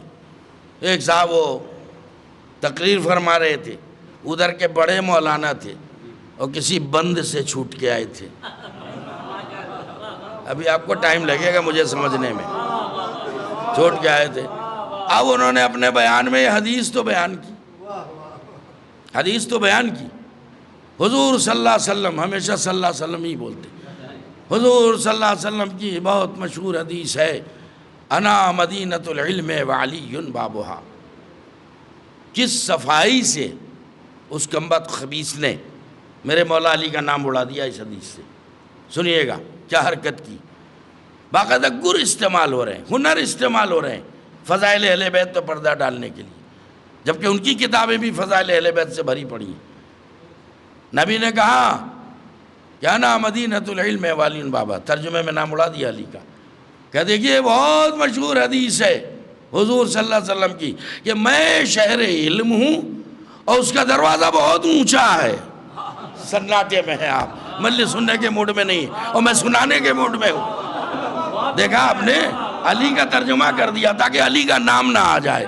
کہا دیکھیے حضور کی بہت مشہور حدیث ہے، میں شہر علم ہوں اور اس کا دروازہ بہت اونچا ہے۔ میں کہوں گا کمبخت خبیث العقل، تو نے علی کو نیچا دکھانا بھی چاہا تو منہ سے اونچا نکلا۔ صلوات پڑھیں محمد علی محمد پر۔ علی کو نیچا دکھانا چاہا تو منہ سے اونچا ہی نکلا۔ اور ادھر پہلے سے وہ پرانی بات ہے کہ ہاں یہ حدیث شریف تو ہے، لیکن دیکھیے اس میں اور بھی تو ہے۔ اب اور کہاں تک ملاؤں؟ الحسن والحسین سیدہ شباب اہل الجنہ حدیث ہے، خطبہ جمعہ میں حدیث ادھر بھی پڑھی جاتی ہے۔ اب اس میں بھی لوگ اور بھیڑاتے ہیں، ہاں وہ بھی حدیث تو ہے، اس میں اور بھی تو ہے۔ وہ اور کیا ہے کہ حسن حسین جنت کے جوانوں کے سردار ہیں، فلاں جنت کے بوڑھوں کے سردار ہیں۔ ارے موضوع ہی منتفی ہے، جنت میں بوڑھے ہوں گے کیا؟ ارے جنت میں جو جائے گا جاتے ہی جوان ہو جائے گا، وہاں بڈھوں کا کیا مطلب ہے؟ ہاں اگر بڈھوں کی سرداری کرنی ہے تو جہاں بڈھے ملیں گے وہاں چلے جاؤ۔ صلوات پڑھیں محمد علی محمد پر۔ جنت میں تو سب جوان ہوں گے، وہ 80 سال کا ہو، 90 سال کا ہو، 100 سال کا ہو، 125 سال کا ہو، جنت میں قدم رکھتے ہی جوان ہو جائے گا۔ یہ غلط کہہ رہا ہوں، کوئی ہذیان بک رہا ہوں میں؟ ایسی اس میں بھیڑا دی حدیث کہ لیں جی وہ حدیث شریف تو ہے کہ میں شہر علم والی اس کا دروازہ ہے، لیکن اور بھی تو ہے۔ میں نے جی بتائیے اور کیا ہے؟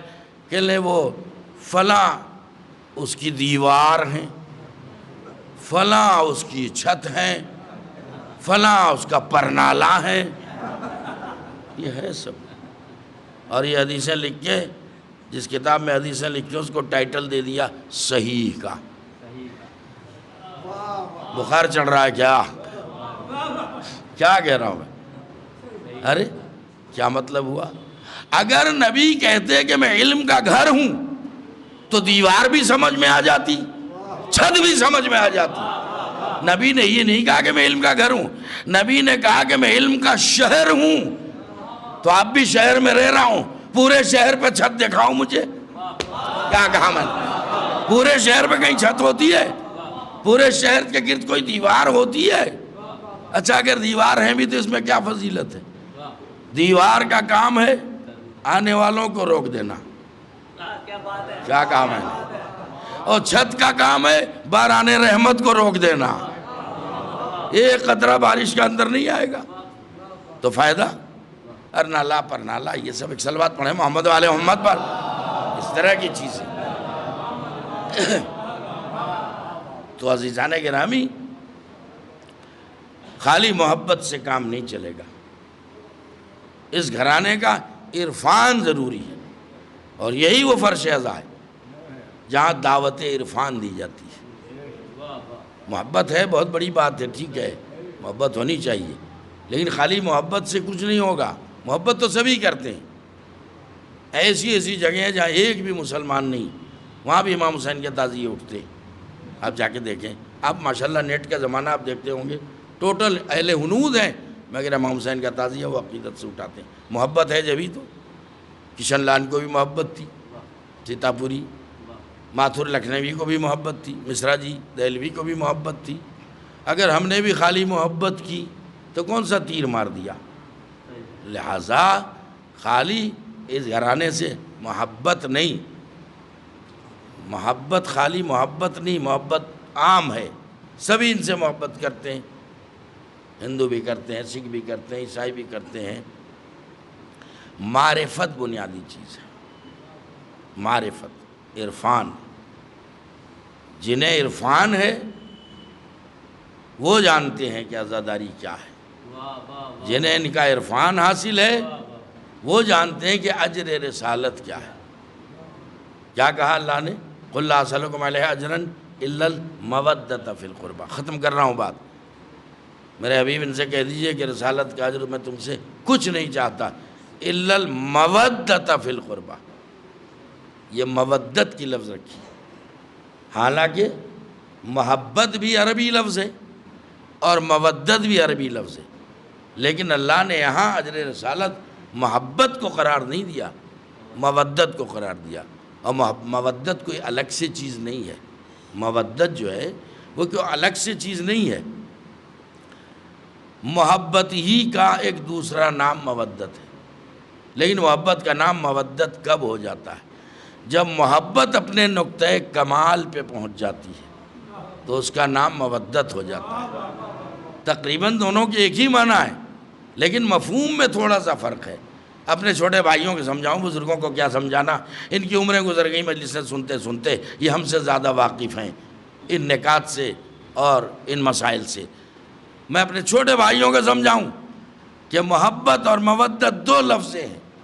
آج کی مجلس میں دونوں لفظوں کا فرق پہچان کے جائیے۔ اہل بیت کو ماننے کا نام ہے محبت، اہل بیت کی ماننے کا نام ہے مودت۔ میں نے جملہ آہستہ سے دیا ہے، تو اہل بیت کو ماننا کمال نہیں ہے، اہل بیت کی ماننا کمال ہے۔ میں آ گیا منزل کے اوپر۔ آج ہماری آپ کی سب کی زبان پہ کیا ہے؟ کربلا کربلا کربلا۔ اور پھر جب کربلا کربلا یاد آتی ہے کربلا آپ کو، تو کس کا ذکر کرتے ہیں؟ امام حسین کا اور شہیدان کربلا کا۔ کیا کہتے ہیں آپ؟ یہ زباں زد خلائق ہے جملہ، ارے میرے مولا کا کیا کہنا، میرے مولا نے دین پہ اپنا سب کچھ قربان کر دیا. بولتے ہیں نا دین پہ سب کچھ قربان کر دیا. یہ سب کی زبان پہ. ارے بھرا گھر جو ہے وہ دین کے لیے لٹا دیا. بولتے ہیں نہیں بولتے ہیں؟ ہمارے مولا نے دین کے لیے اپنے بچے کو قربان کر دیا. یہ بولتے ہیں یا نہیں بولتے؟ تو لمحہ فکریہ ہے. دعوت فکر دے رہا ہوں کہ تھوڑی دیر ٹھنڈے دل سے ہمیں بیٹھ کے سوچنا پڑے گا کہ جس دین کے لیے علی اکبر جیسی جان قربان کر دی گئی، شہزادے قاسم جیسی جان قربان کر دی گئی، اون و محمد جیسی قیمتی جانیں قربان کر دی، 6 ماہ کے کمسن علی اصغر کی جان قربان کر دی گئی، خود فرزند زہرا قربان ہو گیا. وہ کربلا والوں کی نظر میں وہ دین کتنا قیمتی ہوگا. لہٰذا ہمارا فرض ہے کہ ہم عزادار بھی بنے اور دیندار بھی بنے. امام نے اپنی جان اس لیے دی ہے کہ ہم رہیں نہ رہیں دین رہے. اللہ اکبر. یہ وہ لوگ ہیں کہ جن کے صدقے میں اللہ نے زمین کو پیدا کیا، آسمان کو پیدا کیا، لیکن دنیا نے ان پر ایسا عرصہ حیات تنگ کر دیا. تھوڑی دیر مصائب، آج پہلی محرم ہے اور سلسلہ وار انشاءاللہ مصائب ہوں گے. اس طرح عرصہ حیات تنگ کر دیا کہ اتنی بڑی کائنات میں فرزند رسول کو اب کھڑے رہنے کی بھی جگہ نہیں. مصائب کربلا احساس کا نام ہے. 28 رجب کو حسین سے مدینہ چھوڑایا گیا. آپ مکے میں آ گئے تو حالات ایسے پیدا کر دیے گئے کہ 8 ذی الحجہ کو فرزند زہرا اپنے حج کو عمرے سے بدل کے کربلا کی طرف روانہ. کیا سب کو حج کا حق تھا؟ اور جس کے گھر میں حج کا حکم نازل ہوا اسے حق نہیں تھا؟ اب آپ بتائیے جب محرم آتا ہے تو آپ کے دل کی کیا کیفیت ہوتی ہے؟ مجھے نہیں معلوم کون کہاں رہتا ہے، اور میں اتنا جانتا ہوں جب سے میں نے ہوش سنبھالا یہی دیکھا ہے کہ عید کا انتظار ہو نہ ہو، بقرعید کا انتظار ہو نہ ہو، شب برات کا انتظار ہو نہ ہو، ہر عزادار کو محرم کا انتظار رہتا ہے. اور جیسے جیسے محرم قریب آتا جاتا ہے ہر انسان کو اپنا وطن یاد آتا جاتا ہے. میں خود اپنی کیفیت بتا رہا ہوں. یہاں بھی عزا خانہ ہے، وہی علم، وہی پنجے پٹکے تابوت، سب کچھ موجود ہے، لیکن مولا حسین نے کوئی ایسی کشش رکھ دی ہے. ایسے متوجہ نہیں ہوں گے تو میں ایسے کہوں کہ چونکہ حسین کو غریب الوطنی کے عالم میں مارا گیا، اس لیے ہر دل میں آپ نے وطن کی محبت ڈال دی. لہٰذا جب محرم آتا ہے تو ہر انسان کا دل اپنے وطن کی طرف کھنچتا ہے. اور ظاہر ہے ہر شخص کو اپنے وطن سے بے پناہ محبت ہوتی ہے. کون سا ایسا انسان ہے کہ جسے وطن سے محبت نہیں ہوتی؟ لیکن سوچئے کہ جب ہمیں، آپ کو، سب کو اپنے وطن سے محبت ہوتی ہے، کیا حسین کو اپنے وطن سے، مدینے سے محبت نہ ہوگی؟ تاریخ کہتی ہے کہ جس وقت امام نے مدینہ چھوڑا ہے اس وقت آپ کی کیفیت یہ تھی. چونکہ آج پہلی محرم ہے لہذا روانگی بیان کروں گا، اس کے بعد انشاءاللہ مسلسل تاریخ وار مصائب آپ کے سامنے پیش کیے جائیں گے. تاریخ کہتی ہے جس وقت امام نے مدینہ چھوڑا ہے، نانا کا مدینہ، اپنا وطن عزیز چھوڑا ہے، تو حالت یہ تھی کہ آپ اپنی سواری سے مڑ مڑ کے نانا کے مدینے کو دیکھتے جا رہے تھے اور روتے جا رہے تھے. اور میں تو کہتا ہوں کہ حسین کربلا میں 10 محرم کو شہید ہوئے، مدینے والوں کے لیے تو 28 رجب کو شہید ہو گئے نا. اس لیے کہ ہر اہل مدینہ سمجھ رہا ہے کہ اب فرزند زہرا واپس نہیں آئیں گے. اب مصائب کے 2 جملے تاکہ مال مجلس حاصل ہو جائے. وطن سے پیار ہوتا ہے. انسان کو اپنی بیٹی سے کتنی محبت ہوتی ہے، اور اسلام کی نظر میں بیٹی کی کتنی قدر و قیمت ہے. شریعت کا حکم ہے کہ جب باہر سے آؤ ہاتھ میں کچھ تحفے لے کے آؤ تو بیٹوں کے ہاتھ میں نہیں، بیٹی کے ہاتھ میں دو. رسول اسلام فرماتے ہیں تمہارے بیٹے نعمت ہیں اور تمہاری بیٹیاں رحمت ہیں. بیٹیوں کو رحمت کہا گیا۔ بیٹوں کے لیے کہیں نہیں آپ کو ملا ہوگا سننے کو کہ بیٹے باپ کے جنازے کی زینت ہوتے ہیں، حالانکہ بیٹے بھی روتے ہیں، لیکن بیٹیوں کے لیے کہا جاتا ہے بیٹی باپ کے جنازے کی زینت ہوتی ہے۔ یہ سنا ہے نا سب کچھ آپ نے۔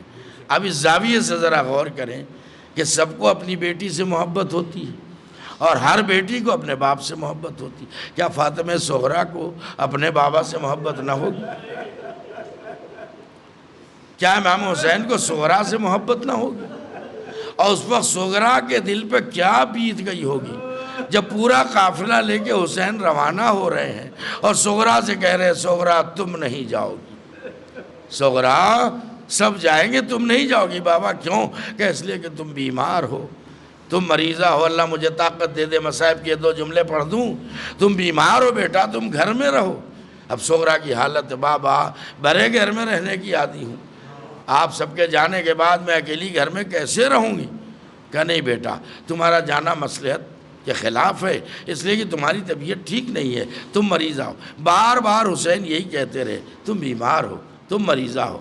اور صغریٰ کی حالت یہ، کبھی فضہ کے پاس آتی، کبھی زینب کے پاس آتی، کبھی لیلیٰ کے پاس آتی، بابا سے میری سفارش کر دو کہ مجھے بھی ساتھ لے چلے۔ سب نے سمجھایا کہ حکم امام ہے بیٹا صبر کر لو۔ اللہ اکبر۔ اب شعراء سے بھی آپ سنتے ہیں، مرثیوں میں سنتے ہوں گے کہ بابا سے آخری بار یہی کہا صغریٰ نے کہ میں یہ نہیں کہتی کہ ہماری میں بٹھا دو، بابا ہمیں فضہ کی سواری میں بٹھا دو، لیکن مصلحت نہیں تھی۔ امام نے کہا فضہ، امام نے کہا صغریٰ نہیں، مصلحت نہیں ہے کہ میں تمہیں لے جاؤں، تم گھر میں رہو بیٹا، گھبراؤ نہیں، میں جا رہا ہوں، لیکن ایک وقت آئے گا اگر حیات نے وفا کی تو یا میں لینے آؤں گا یا عباس کو بھیجوں گا یا علی اکبر کو بھیجوں گا۔ اتنے ہلکے میں مصائب نہ سنا کریں یہ ایام اذان۔ یہ ناانصافی ہے کہ سکینہ کا تو ماتم ہو اور حسین کی دوسری بیٹی جناب فاطمہ صغریٰ کا گریہ کے اوپر گریہ نہ ہو، جو زندگی میں مر گئی،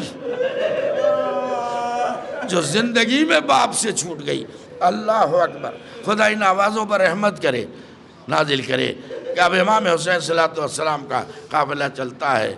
اب میرا ایک سوال ہے کہ صغریٰ کسی عام آدمی کی بیٹی تو نہیں ہے،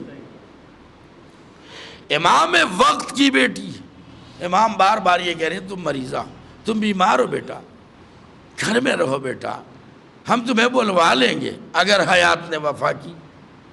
تو یہ بتائیے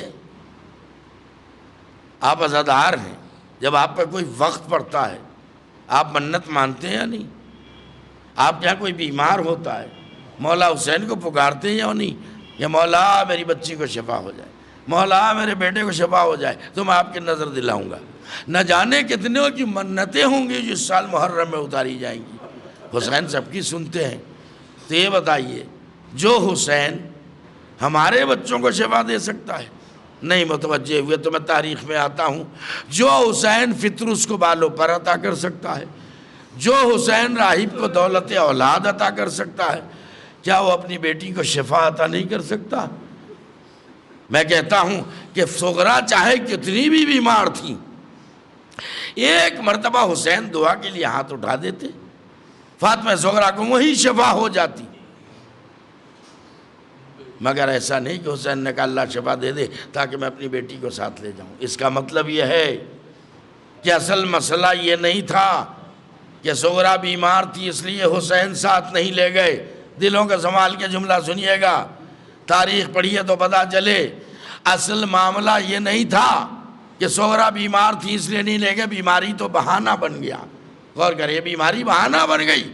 اصل مسئلہ یہ تھا کہ جیسے شہزادے علی اکبر ہو بہو شبیہ محمد مصطفیٰ تھے، ایسے ہی فاطمہ صغریٰ ہو بہو تصویر فاطمہ زہرا تھی۔ امام علم امامت سے جانتے تھے کہ میری شہادت کے بعد میرے بچوں کو تماچے لگائے جائیں گے۔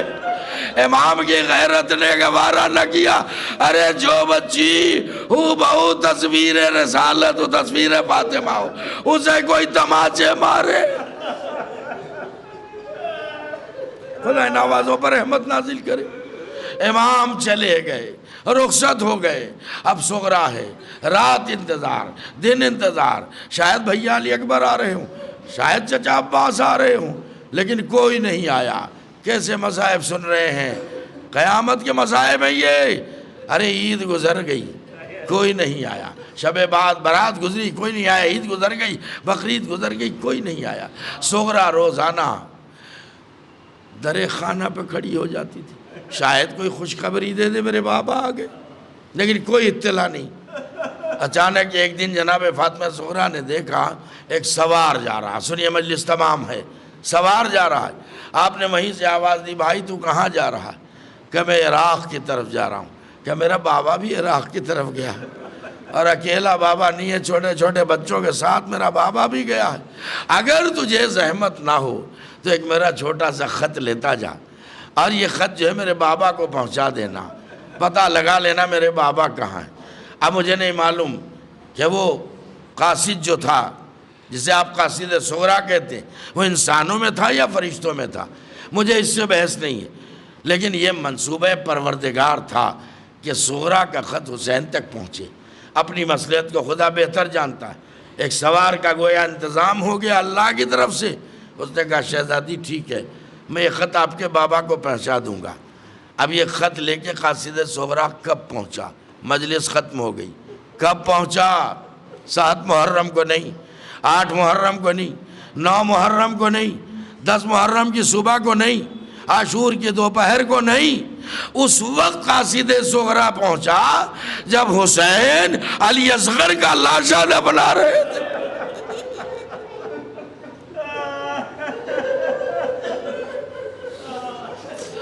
قبر علی اصغر کو آنسوؤں سے تر کر رہے تھے۔ اچانک کان میں آواز آئی، السلام علیکہ ایھا شیخ، اے مرد بزرگوار آپ پر میرا سلام ہو۔ امام کی حیرت کی انتہا نہ رہی۔ ارے اس کربلا کے میدان میں مجھے سلام کرنے والا کون آ گیا؟ امام کھڑے ہو گئے، اے بھائی یہاں تو سارا زمانہ میرا دشمن ہے، تو کون ہے جو مجھے سلام کر رہا ہے؟ آنے والے نے کہا، اے بھائی تجھے اس سے کیا مطلب ہے کہ میں کون ہوں؟ مجھے تو اتنا بتا دے کہ اس چٹیل بیابان میں کیا حسین نام کا کوئی شخص رہتا ہے؟ بھائی بس اتنا بتا دے کہ اس چٹیل بیابان میں کیا حسین نام کا کوئی انسان رہتا ہے؟ اتنی آسانی سے سن لیا، میں نے آسانی سے پڑھ دیا، حسین کے دل پہ کیا گزر گئی؟ بھائی یہ تو بتا کوئی حسین نام کا انسان رہتا ہے؟ یہ تو نہ کہہ سکے کہ شہ مشرقین ہوں، سر کو جھکا کے بولے کہ میں ہی حسین ہوں۔ کیا وقت پڑ گیا آل محمد۔ بھائی اب تو بتا دے تو کون ہے؟ کہ مولا میں قاصد صغرا ہوں، آپ کی بیٹی کا خط لایا ہوں، مولا معاف کیجئے میں نے پہچانا نہیں، آپ کی بیٹی کا قاصد ہوں، آپ کی بیٹی کا خط لے کے آیا ہوں۔ امام کے جملے سنیں گے؟ امام کہتے ہیں آنے میں دیر کر دی، اب آیا ہے جب عباس نہ رہے، اب آیا ہے جب اکبر نہ رہے، جب آیا کہ جب جوان محمد نہ رہے، اب آیا ہے جب قاسم کا لاشا پامال ہو چکا۔ اچھا لا دیکھو میری بیٹی نے کیا لکھا ہے۔ صغرا نے خط میں لکھا تھا، بابا آپ 28 رجب کو یہ کہہ کے گئے تھے کہ یا میں لینے آؤں گا یا چچا عباس کو تیرے بھیجوں گا یا تیرے بھیا علی اکبر کو بھیجوں گا۔ بابا انتظار کرتے کرتے میں تھک گئی، نہ آپ آئے، نہ چچا عباس آئے، نہ بھیا علی اکبر آئے، آپ کی بیٹی آپ کا انتظار کر رہی ہے۔ بابا سنو مجلس ختم ہو گئی، 1 منٹ میں مجلس تمام ہوتی ہے، اور اس کے بعد عزیزو آپ نے بھی بہت خط لکھے ہوں گے۔ دستور خط یہ ہے کہ جب مضمون خط تمام ہوتا ہے تو بڑوں کو سلام لکھا جاتا ہے، چھوٹوں کو دعائیں لکھی جاتی ہیں۔ صغرا نے بڑے ارمان سے لکھا تھا، چچا عباس کو سلام، بھیا علی اکبر کو سلام، سکینہ کو دعائیں۔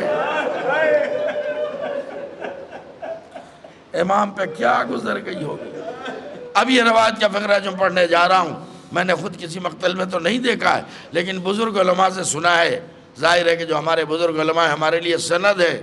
اب یہاں سے جو فقرہ میں پڑھ رہا ہوں یہ میں نے خود نہیں روایت پڑھی ہے، لیکن مستند معتبر علماء سے میں نے سنا ہے، اور یہ آپ کے رونے کے لیے بہت ہے۔ احساس کر لیا تو آنکھوں کے آنسو رک نہیں پائیں گے۔ امام نے سوال کیا قاصد زہرا، دنیا کا دستور یہ ہے کہ جب قاصد کو خط لے کے بھیجتے ہیں تو کچھ زبانی پیغام بھی بھیجوائے جاتے ہیں، کیا چلتے وقت میری بیٹی نے کچھ زبانی کہا تھا؟ اللہ اکبر! رونے والوں یہ دھیان رہے، گفتگو قبر اصغر پہ ہو رہی ہے، گفتگو قبر اصغر پہ ہو رہی ہے۔ کہ یہ تو بتا میری بیٹی نے زبانی کچھ کہا تھا؟ کہ مولا اور تو کچھ نہیں کہا تھا، ایک جملہ کہا تھا کہ اے میرے قاصد یہ خط لے جا، میرے بابا کو خط دے دینا، میرا بابا تیرے خیمہ پہ کھڑے ہو کے خط پڑھ رہا ہوگا، اس وقت ہو سکتا ہے خیمے کا پردہ اٹھ جائے اور میرا بھیا علی اصغر گھٹنیوں چل کے باہر آ جائے، اسے اٹھا کے کلیجے سے لگانا، میری طرف سے پیار کر لینا۔ امام نے قبر اصغر پہ اپنے کو گرا دیا، اے بیٹا اصغر، تمہاری بہن نے تمہیں یاد کیا، میرے لال کیا جواب؟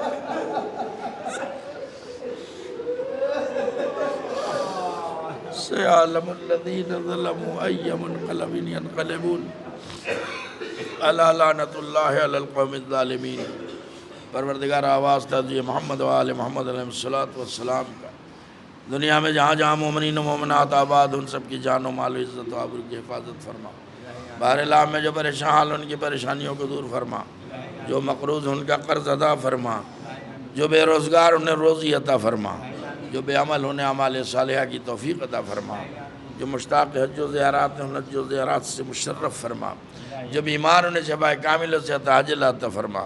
ہمارے درمیان سے جو مومنین مومنات گزر چکے ان کی مغفرت فرما، ہمارے قلیل اعمال کو قبول فرما، کثیر گناہوں کو معاف فرما، ہم سب کو اتحاد و اتفاق کی توفیق عطا فرما، ہماری مسجد امام باڑوں مدرسوں کو آباد رکھ، علماء اعلام کا سایہ ہمارے سروں پر سلامت رکھ۔ پروردگارہ تمام مزارات مشرفہ مقامات مقدسہ کی حفاظت فرما۔